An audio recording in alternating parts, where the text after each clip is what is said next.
Fakultas Ekonomi dan Bisnis, Prodi Akuntansi angkatan 2019. Baiklah, di sini saya akan menjelaskan tentang jihad, radikalisme, dan Muslim modern. Yang pertama, saya akan menjelaskan tentang jihad.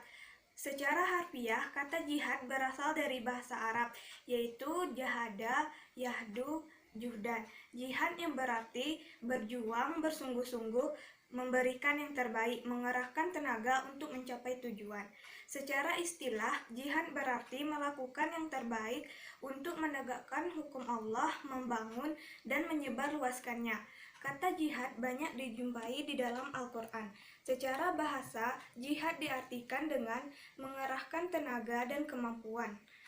Jihad dimaknai dengan 3 arti. Yang pertama, jihad atau berjuang melawan musuh yang nyata. Yang kedua, berjuang melawan hawa nafsu. Dan yang ketiga, berjuang melawan setan.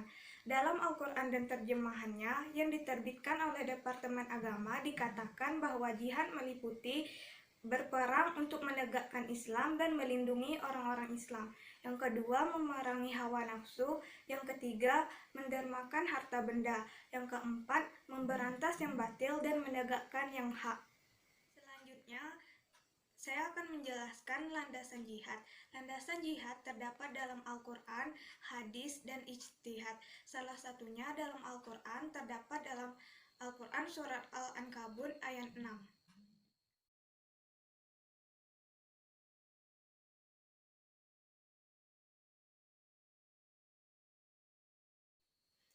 Kemudian saya akan menjelaskan tentang macam-macam jihad.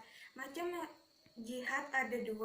Yang pertama, jihad secara universal dan jihad secara kontekstual. Yang pertama, jihad secara universal, di mana sudah dijelaskan dalam Al-Quran, dalam Quran surat An-Nahl ayat 110.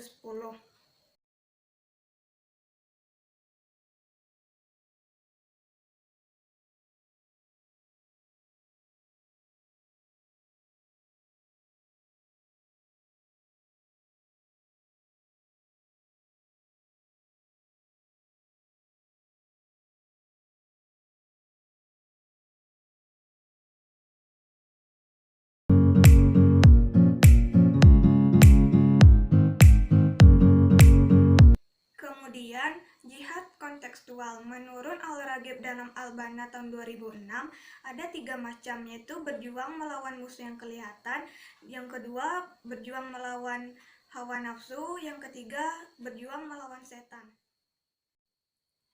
Yang kedua, radikalisme umat beragama. Kata radikalisme berasal dari kata radikal yang berarti dasar atau sesuatu yang fundamental. Menurut istilah, radikalisme berarti pembaruan atau perubahan sosial dan politik yang drastis atau sikap ekstrim dari kelompok tertentu agar terjadi pembaruan atau perubahan sosial secara drastis. Dengan demikian, radikalisme umat beragama adalah paham yang menginginkan pembaruan atau perubahan sosial dan politik yang secara drastis dengan menggunakan sikap yang ekstrem. Radikalisme bukan ciri ajaran agama Islam, karena dalam menyiarkan agama menggunakan cara yang berdebat yang dilandasi dengan rasa saling hormat menghadapi pun upaya menanggulangi sikap dari radikalisme tersebut.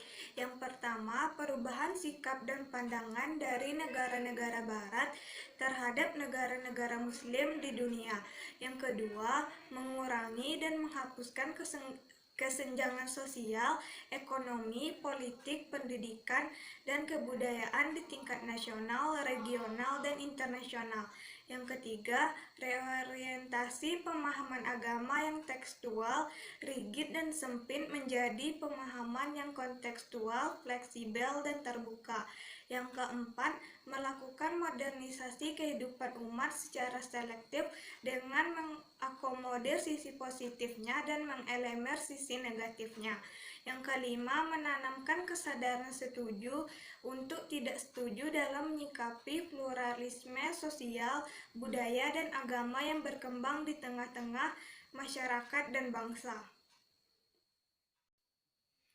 Kemudian yang terakhir yaitu tentang Muslim moderat. Kata moderat merupakan sikap yang selalu menghindari yang berlebih-lebihan.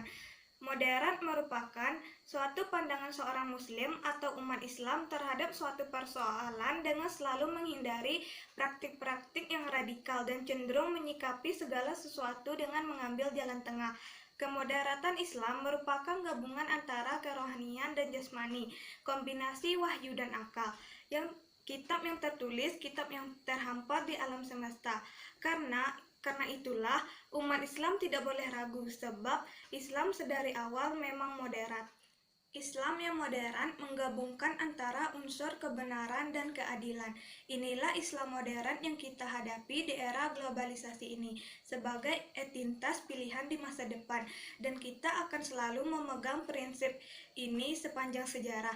Demikianlah yang dapat saya sampaikan tentang materi jihad, radikalisme, dan Muslim moderat. Lebih dan kurang saya mohon maaf. Wassalamualaikum warahmatullahi wabarakatuh.